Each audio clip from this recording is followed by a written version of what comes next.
नवाज शरीफ जिंदाबाद। गली गली में शोर है। नवाज शरीफ लाहौर है।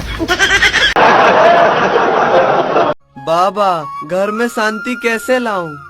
रात को पीछे के दरवाजे से।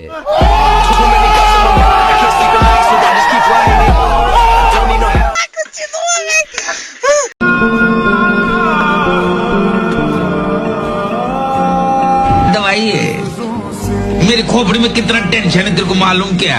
दवाई है रे। बेगम, आज मैं तुम्हें करीब से देखना चाहता हूँ। वो किस लिए? बचपन से ही शौक था मौत को करीब से देखने का।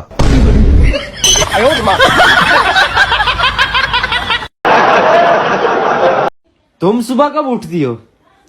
हम कभी उठते नहीं, हमको जबरदस्ती उठाया जाता है। घर में टके की इज्जत नहीं मेरी, और टिकटॉक पर सभी बिग फैन बोलते हैं।